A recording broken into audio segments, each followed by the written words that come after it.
코인키스입니다. 2025년 11월 28일입니다. 오늘 하루 고생 많으셨습니다. 네, 오늘 이 세 번째 방송으로 오늘 마무리하도록 하겠습니다. 최근엔 그래도 우리나라 국내 거래소 중에서 국내 업계 1위죠. 업비트가 요즘 곤욕을 치르고 있는데, 네, 대응도 잘 하고 있다고 저는 생각을 합니다. 최근 해킹 관리 미흡에 따른 것이다. 변명의 여지가 없다. 이런 게 참 좋다고 생각하거든요. 우리나라 사람들 특히 이렇게 사과, 인정, 이런 것들을 잘 못하는 그런 스타일인 분들이 덜어 있잖아요. 근데 업비트에서는 역시 저도 이게 맞다고 생각해요. 잘못된 거는 잘못된 거고, 북한에 뭐가 했다 어쨌다, 그런 이야기 할 수 있는데, 1차적으로는 당연히 변명의 여지가 없다, 이렇게 가는 게 일단 맞죠. 그리고 빨리 수습하는 게 중요한 것이, 저는 잘하고 있다고 생각합니다. 하나씩 볼까요? 업비트가 최근 해킹 사건과 관련해서 관련 법령에 따라서 사이버 침해 사고 발생을 신고하고 사고 원인과 규모 등을 조사하고 있다.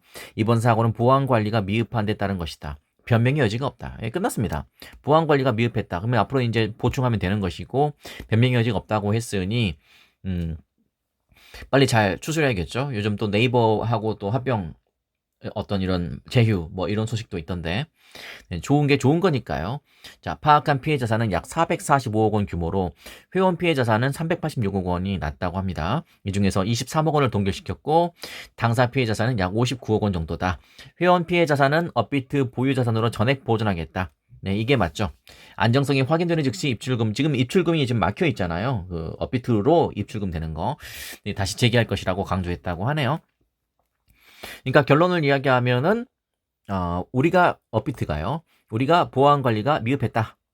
그렇기 때문에 우리가 잘못한 것이기 때문에 더 이상 변명의 여지가 없다. 누가 어쨌네 저쨌네, 해킹 실력이 좋네 안 좋네, 네, 그런 거는 그 다음 이야기고, 일단은 우리가, 그러면 해킹 실력이 좋으면은 그럼 털려도 된다는 이야기가 되니까요. 네, 그런 이야기 없이 깔끔하게 해결이 됐습니다.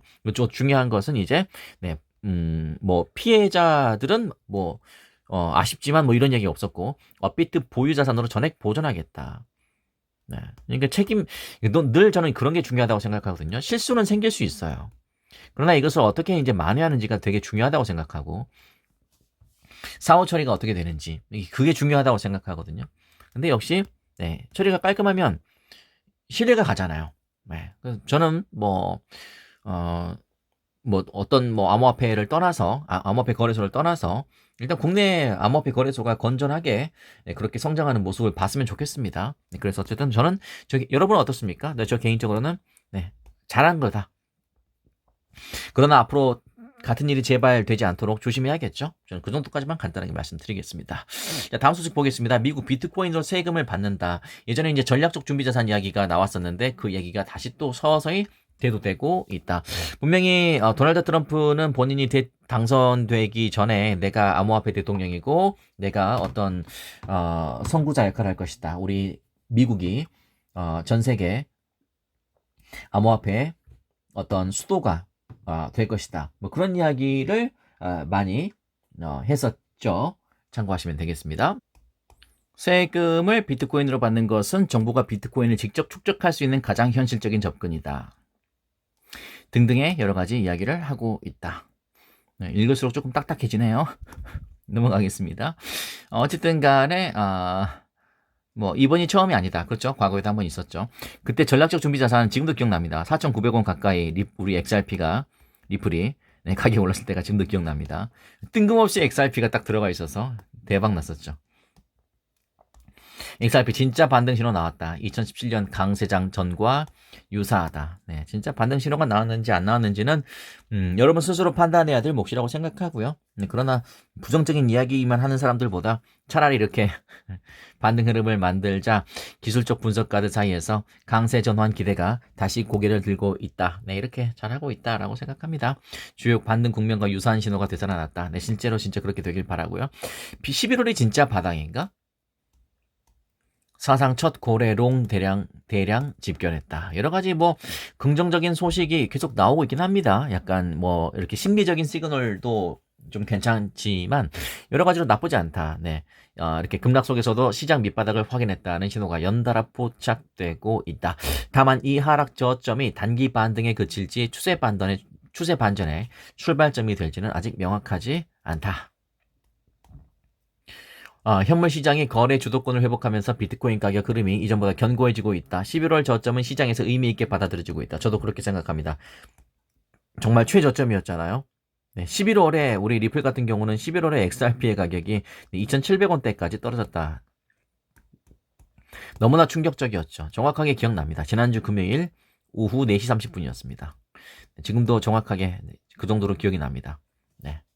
이때 저희 고량주 회원분들 긴급 방송 해드렸던 것도 기억나고, 저는 가격이 오를 때만 방송을 하는 건 아닙니다. 오히려 저는 가격이 떨어졌을 때 방송을 더 즐겨하는 편입니다. 왜냐면 가격이 오르면 굳이 제 방송은 필요 없죠. 그런가요? 굳이 안 들어도 오르는데. 근데 중요한 건 이제 가격이 떨어질 때, 그때 이제 심리적으로 살짝 조금 약간 속된 말로 쫄리죠. 네, 그럴 때 이제 제 방송에서 이러이러한 이유 때문에 지금 떨어지고 있는 것이고 여기까지는 나쁘지 않을 것 같다.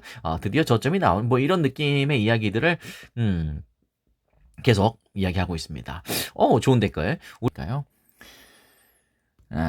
혈압 조심하세요. 네, 혈압 조심하겠습니다. 네, 우리나라는 이거 좋은 말씀이시네요.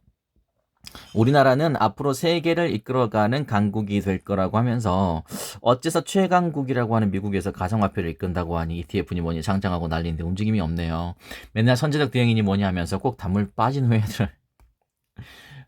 좋은 의견 감사합니다. 이게 진짜 이게 자리가 잡힐 때까지는 이런저러한 어떤 잡음이 생길 수밖에 없습니다. 네, 그만큼 제가 늘 말씀드리지만 어떤 가끔은 불협화음도 있고 또 어떨 때는 또 여러 가지 실패도 맛봐야 되고 또 이렇게 이견도 있어야 이견이 대립될 때도 있고 뭐 그럴 겁니다.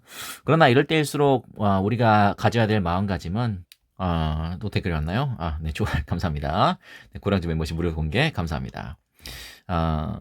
저는 그렇게 생각합니다. 이렇게 본인만의 펀더멘털을 잡고 그리고 남이 뭐라고 하든 나만의 자주적인 투자를 잘 하시고 그리고 남이 리플이 몇 개 있든 없든 그게 진짜 궁금하시다면 제가 뭐 더 이상 드릴 말씀은 없는데 나만 잘하면 된다. 저는 그런 생각이 듭니다.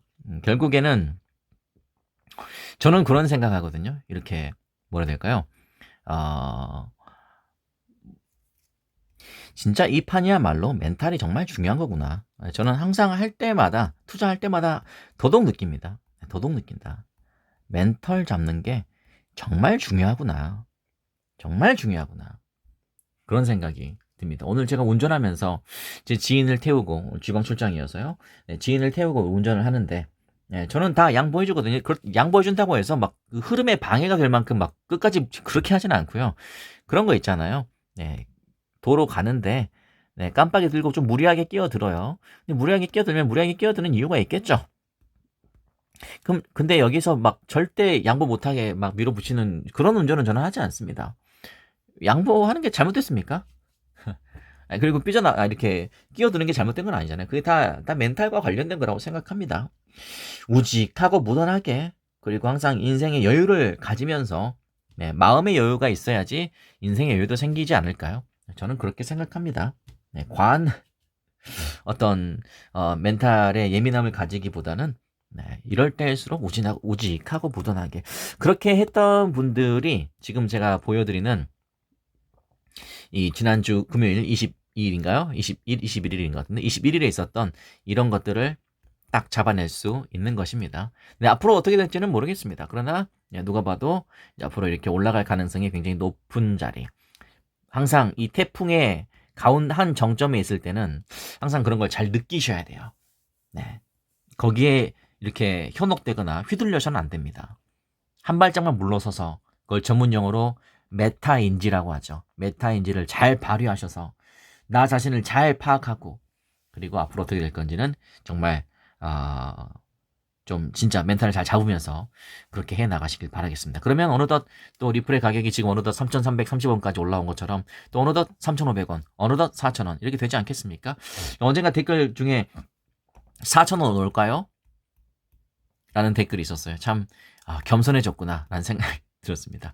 예전에는 5,000원 왜 안 와? 이런 약간 어떻게 봐서는 되게 오만한 그런 느낌의 댓글도 있었어요. 5,000원 왜 안 와? 빨리 와야지. 나 잠자고 일어날 테니까 내일 아침에 5,000원 되죠? 뭐 이런 거? 세령에게 마치 큰 소리 치는 갑질하는 뭐 그런 느낌? 근데 지금은 4,000원이 올까요? 네, 역시 겸손이란 두 글자는 이렇게 한 대 맞았을 때, 항상 한 차례 어떤 실패나 위기를 겪었을 때, 그때 찾아오는 게 겸손이 아닐까 생각이 듭니다. 네, 4,000원 올까요? 우리 불과 한 달 전만 해도요, 한두 달 전만 해도 4,000원 올까요? 있을 수 없는 이야기죠. 그죠? 4,000원이 깨지면 안 된다. 근데 이제 이렇게 돼 있어요. 네. 그것도 역시 여러분 마음 먹기에 따라 달린 것이 아닌가라는 생각이 듭니다. 여러분 차분하게 마음 가지시고요. 네. 여유 있게 인생을 즐겨보시기 바라겠습니다. 자, 한 주간 고생 많으셨고 따뜻한 금요일 밤 되시고 내일 아침 뵙겠습니다.